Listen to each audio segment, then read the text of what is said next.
Zurich వెళ్లాల్సిన Swiss air విమానంలో అగ్ని ప్రమాదం జరిగింది. టేకాఫ్ అయిన టైంలో ఇంజన్లో మంటలు చెలరేగాయి. దీంతో 6 ప్రయాణికులు కాస్త గాయపడ్డారు.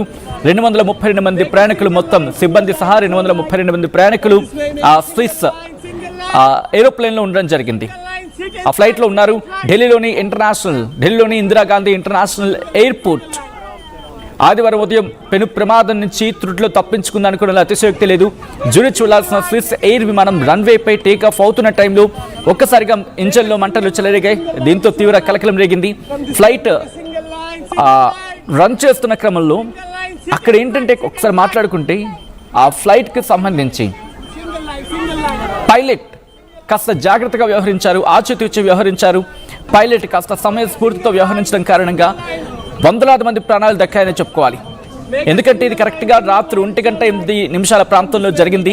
స్విస్ ఇంటర్నేషనల్ ఎయిర్లైన్స్కు చెందిన Airbus A330 flight number LX147 Delhi నుంచి జూరిచ్కు బయలుదేరడానికి రెడీ అయ్యింది. విమానం రన్వేపై వేగంగా వెళుతూ ఉంది. టేకాఫ్ అవడానికి కొద్ది సెకండ్స్ ముందు విమానం ఒక ఇంజన్లో తీవ్రమైన టెక్నికల్ ఇష్యూ తలెత్తింది. వెంటనే ఇంజన్లో మంటలు చెలరేగాయి. దీంతో దట్టమైన పొగలు అలుముకున్నాయి. పరిస్థితిని పైలట్ చాకచక్యంగా వ్యవహరించడంతో పెను ప్రమాదం తప్పింది. టేకాఫ్ చేయకుండా, మరి ముఖ్యంగా ఇంకా ఏమాత్రం ఆలస్యం చేసినా టేకాఫ్ కష్టమవుతుంది. అంటే టేకాఫ్ అయిపోతుంది, తర్వాత ప్రమాదం జరిగే అవకాశం ఉంటుంది. దీంతో ఏమాత్రం ఆలస్యం చేయకుండా టేకాఫ్ను క్యాన్సిల్ చేసి ఎమర్జెన్సీ బ్రేక్స్ని అప్లై చేశాడు పైలట్. దీంతో చాకచక్యంగా వ్యవహరించడంతో పెను ప్రమాదం తప్పింది. విమానం ఆగిపోగానే క్రూ మెంబర్స్ వెంటనే అలర్ట్ అయ్యారు. ఎమర్జెన్సీ స్లైడ్స్ని, అంటే గాళ్ళతో నిండుంటాయి, జారే మెట్లలో ఉంటూ ఉంటాయి కదా, ఆ ఎమర్జెన్సీ స్లైడ్స్ని ఓపెన్ చేశారు. దీంతో ప్రయాణికులంతా కిందకి దిగడం మొదలుపెట్టారు. ఈ క్రమంలో కాస్త తొక్కిసలాట జరిగింది. కంగారులో 6 ప్రయాణికులు గాయపడ్డారు. వారిని వెంటనే సమీప హాస్పిటల్కి తరలించి వాళ్ళకి చికిత్స అందిస్తూ ఉన్నారు సిబ్బంది. విమానంలో మొత్తం 228 మంది ప్రయాణికులు ఉన్నారు. 4 చిన్నారులు కూడా ఉన్నారు. అందరూ సురక్షితంగా బయటపడడంతో అధికారులు కాస్త ఊపిరి పీల్చుకున్న సందర్భం. మంటలు చెలరేగాయి. విమానంలో ప్రయాణికులు ఒకసారి ఆ విజువల్స్ మీరు చూడొచ్చు. ఎప్పుడైతే విమానంలో మంటలు చెలరేగాయని చెప్పి వాళ్ళకి సమాచారం అందిందో ఫ్లైట్ సిబ్బందికి అండ్ అలాగే ప్రయాణికులకి ఒక్కసారిగా భయభ్రాంతులకు గురయ్యారు, హాహాకారాలు చేశారు. కొంతమంది పెద్దవాళ్ళు ఉన్నారు, దాంట్లో పిల్లలు కూడా ఉన్నారు. వాళ్ళని ముందుగా ఎమర్జెన్సీ ఫ్లైట్స్ నుంచి దిగడానికి పంపించే ప్రయత్నం చేశారు. బట్ వాళ్ళు కాస్త ఇబ్బంది పడ్డారు, ఎందుకంటే వాళ్ళ వయసు రీత్యా కాస్త ఇబ్బంది. కానీ సిబ్బంది మెట్ల సాయంతో వాళ్ళని కిందకి దించారు. ఇంజిన్ ఫెయిల్ అవడానికి కారణాలు ఏంటి అనేది తెలుసుకోవడానికి DGCA పూర్తి స్థాయిలో విచారణకు ఆదేశించింది. ప్రస్తుతం ఆ విమానాన్ని మాత్రం అక్కడే ఉంచి పరిశీలించడం జరుగుతోంది. అసలు ఏం జరుగుతుంది, ఏమైనా కుట్రకోణమా లేకపోతే టెక్నికల్ ఫెయిల్యూరా? సాధారణంగా విమానం ఎప్పుడైనా టేక్ ఆఫ్కి వెళ్లే కన్నా ముందు, లేకపోతే ప్రయాణికులతో వెళ్లే కన్నా ముందు ఒక స్టాండర్డ్ ఆపరేషనల్ ప్రొసీజర్ ఉంటుంది. స్టాండర్డ్ SOP అంటూ ఉంటారు, స్టాండర్డ్ ఆపరేషనల్ ప్రొసీజర్. దానికి తదనుగుణంగా వాళ్ళు చెక్ చేస్తూ ఉంటారు, చెక్ చేయాలి కూడా.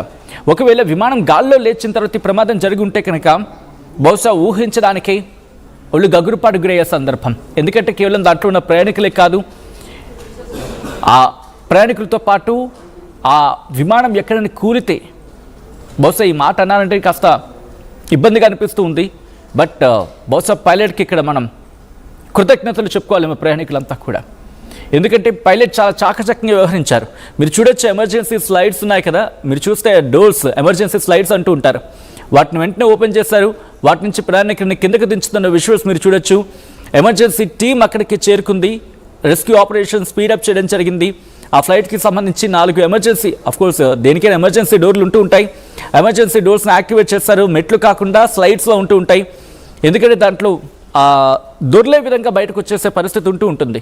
మీరు చూడొచ్చు, ఎమర్జెన్సీ టీం అక్కడికి చేరుకుంది. వారిని కాపాడే ప్రయత్నం చేసింది.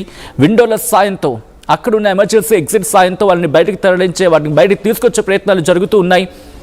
ఒక్కసారిగా భయభ్రాంతులకు లోనయ్యారు. ఈ కథను మిమ్మల్ని కాస్త కలవరపరచచ్చు. అయితే మిమ్మల్ని కలవరపాటుకు గురి చేయడం RTV ఉద్దేశం కాదు. కానీ ఇటువంటి కథనాలు చూసినప్పుడు కాస్త కలవరపాటుకు గురే అవకాశం ఉంటుంది. కాబట్టి దీనికి సంబంధించి తగిన జాగ్రత్తలు తీసుకోవాలని RTV సూచించడం జరుగుతుంది. దిస్ ఈస్ ఆ disturbing content. Video description is highly advice. ఒకసారి ఆ విజువల్స్ చూద్దాం.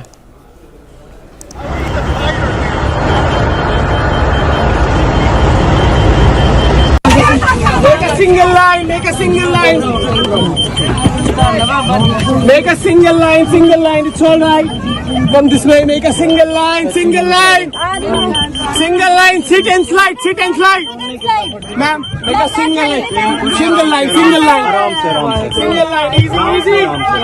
Easy single line. Make a single line, make a single line. Make a single line.